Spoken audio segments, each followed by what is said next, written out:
પ્રકરણ 9 રત્નભોજન. વિદ્યાર્થી મિત્રો, મનુભાઈ પંચોળી ઉપનામ દર્શક ગુજરાતના જાણીતા નવલકથાકાર, નાટ્યકાર, નિબંધકાર અને કેળવણીકાર તથા સમાજસેવક હતા. તેમનો જન્મ 2 નવેમ્બર 1994ના દિને સૌરાષ્ટ્ર વિસ્તારમાં આવેલા મોરબી જિલ્લામાં આવેલા પંચાશિયા ગામે થયો હતો. શ્રી મનુભાઈ પંચોળીએ આ નવલકથામાં ભારતના આજથી 2000 વર્ષ પૂર્વેના ગણરાજ્યનો કાળ કથામાં સરસ રીતે ગૂંથી લીધો છે. 27 પ્રકરણોમાં ફેલાયેલી આ નવલકથા મૌર્ય યુગને દર્શાવે છે.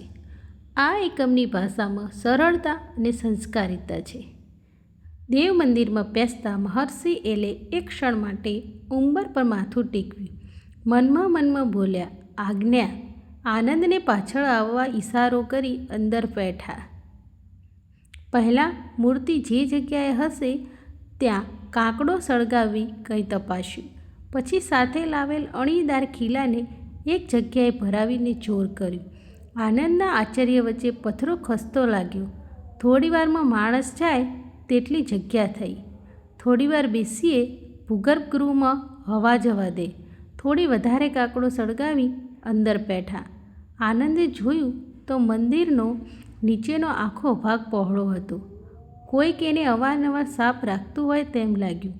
એમાં ચારે બાજુ પુસ્તકાલયની જેમ પોથીઓને ગોઠવી હતી. થોડીક અનુપમ મૂર્તિઓ પણ દેખાઈ. પેલું આખું પુસ્તકાલય નાશ પામે તો પણ આટલાથી આપણું વિદ્યાધન બચી જાય કહી એમણે એક ઘોડો ખસેડ્યો. પછવાડેની દિવાલમાંથી પૂર્વવત એક પથ્થરો ખસેડી આનંદને પોલાણમાં 2 પેટી બતાવીને ઉંચકી બહાર કાઢવા કહ્યું. પેટીઓ વજનદાર હતી. એકલા આનંદથી ઉંચકાય તેમ નહોતી, એટલે એણે એક હાથ પરથી ટેકો આપી બહાર ખેંચી કાઢી. ધૂળ ખંખેરી ઉગાડી તો એકમાં હતા ઝળહળતા રત્નો અને અનેકરંગી આભાથી ભૂગર્ભ ગૃહની દિવાલો પણ ચમકી રહી.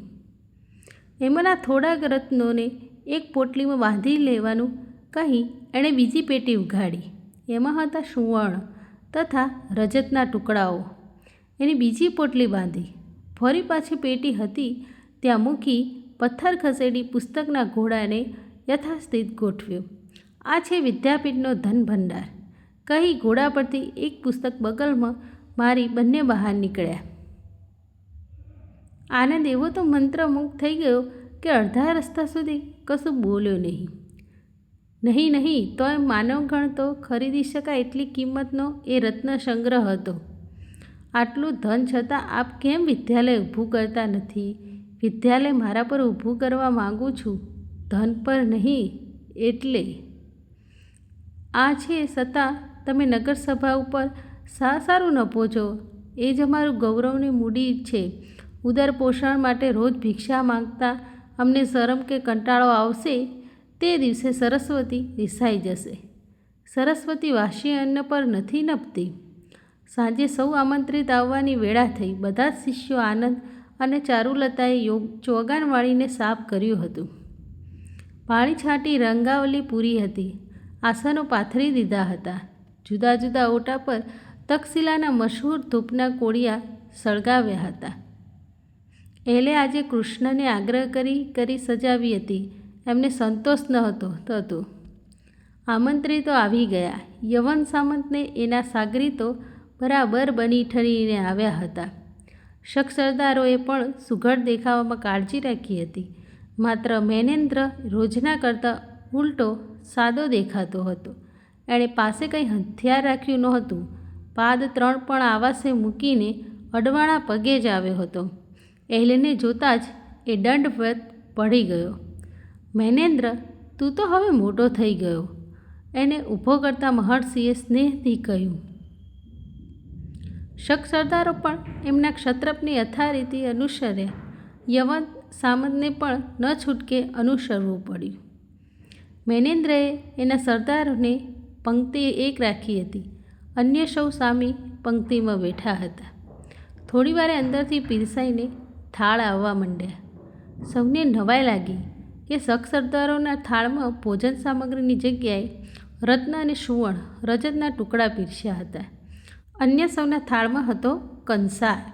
શક પહેલાં તો ભોજનની સાથે આ ભેટ તરીકે હશે એમ ધાર્યું, પણ બધાને પીરસાયું છતાં એમના થાળમાં કશું જ બીજું ન આવ્યું. ત્યારે વિચારમાં પડ્યા. ત્યાં તો એલે કહ્યું, હા, શરૂ કરો જમવાનું. વિદ્યાર્થીઓ જમવા માંડ્યા. યમન સામંતને એના સરદારો મહાક્ષબ્દને રખે અપમાન થઈ જાય એ બીકે હાથમાં કોળિયા રાખીને બેસી રહ્યા. એલે તો નિરાતે નીચું જોઈને જમતા હતા. મેનેન્દ્ર નીચું જોઈને બેઠો હતો. તેના મોં પર વાદળી પથરાઈ હતી. ઓચિંતાનું ઊંચું જોઈને શક સરદારોને શાસ્ત્રનિધિએ પૂછ્યું, અરે, આપ જમતા નથી? કૃષ્ણા, અતિથિઓને આટલું જ કેમ પીરસ્યું? વધુ સામગ્રી લાવતો મહેન. રાંધણિયામાંથી 2 હાથમાં રત્ન તથા સુવર્ણના થાળ લઈને શોભનમુખ કૃષ્ણા બહાર આવી. મનેન્દ્રને લાગ્યું કે કૃષ્ણાની આજની શોભા આગળ રત્નો ફીકા હતા. એક પછી એક થાળીમાં રત્નોને સુવર્ણ પીરસાયા. હા, શરૂ કરો, એલે ફરી કહ્યું. કૃષ્ણા હોઠ દબાવી હસતી હતી. એક શક સરદારે કહ્યું, આમાં શું ખાય? કેમ, આપને જે રૂચે તે. રત્ન, હીરા, પોખરાજ, સુવર્ણ એ તે ખાવાનું હશે? એ નથી ખાવાતું તમારે ત્યાં. આ શું કહે છે મેનેન્દ્ર? તમે સુવર્ણ રજત ખાતા નથી? અમે તમારી જેમ અન્ન જ ખાઈએ છીએ. એટલે જાણે માનતા ન હોય તો તેમ ડોકું ધોણાવ્યું. બને નહીં. બધા કહે અમે તમારા જેવું જ અન્ન ખાઈએ છીએ. પછી ગંભીર થઈને કહે, તમારે ત્યાં વરસાદ વરસે છે? હા હા, આપણે ઢંકાઈ જઈએ તેવડું ખડ ઉગે છે, એક વૃદ્ધે કહ્યું. નિસાસો મૂકીને થોડીવાર એલે પૂછ્યું, તો તમારે ત્યાં ગાયો છે ખરી? એક વૃદ્ધે હસીને કહ્યું, આપ શું ધારો છો? તમારા જેવી ધરતી, ગાયો, મેઘને મેદાનો છે અમારે ત્યાં. એટલે હું હવે સમજ્યો. મેનેન્દ્ર ગુરુની રીતથી સાવ અપરિચિત ન હતો.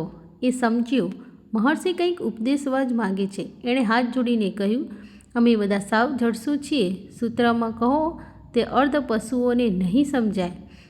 એલે શક સરદારો તરફ જોઈને કહ્યું, મેં જ્યારે સાંભળ્યું કે તમે ગામો બળતા લોકોને પીડતા, લક્ષ્મી લૂંટતા ફરો છો, ત્યારે ધાર્યું કે તમારે ત્યાં સોનું રૂપું ખવાતું છે ને ત્યાં પૂરતું નહીં હોય એટલે આમ કરતા હશો. એટલે તો તમને પીરસ્યું.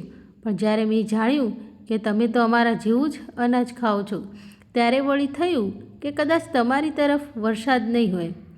પણ એલે થાય છે એમ સાંભળ્યું ત્યારે મને થયું કે જેને ત્યાં ધરતી છે, મેઘ છે, વનૌષધિ છે, છતાંય જે બીજાના મુલકનો સર્વનાશ કરતા આવે એમને ત્યાં ભગવાન શા સારું વરસાદ વરસાવતા હશે.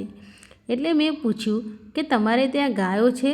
ત્યારે મને સમજાયું કે ભગવાન તમારા જેવાને ત્યાં શું કામ વરસાદ વરસાવે છે. વરસાદ વરસે છે તે તમારા માટે નહીં, પણ પેલી અબોલ ગાયો માટે. તમે તો ભગવાનની દયાને પાત્ર નથી. ગંભીર અવાજમાં આજે પુણ્ય પ્રકોપ દેખાતો હતો એલેના. આશ્રમના વૃક્ષો પાંદડું હલાવ્યા સિવાય એમને સાંભળતા હતા. સામેની ગૌશાળાની ગાયો પણ જાણે એ તરફ કાન માંડ્યા હતા. મેનેન્દ્ર જાણે એ વેણે વેણે ધાવતો, પીડા પામતો અને વારે વારે પુનર્જીવન પામવા મથતો હતો. એટલે બોલી રહ્યા અને ચિત્રલેખા જેવી કૃષ્ણાના હાથમાંથી ખણ ખણ કરતા બંને થાળ છૂટી પડ્યા. સુવર્ણ, રજત ને રત્નો ચારેય બાજુ ધૂળમાં રોળાયા.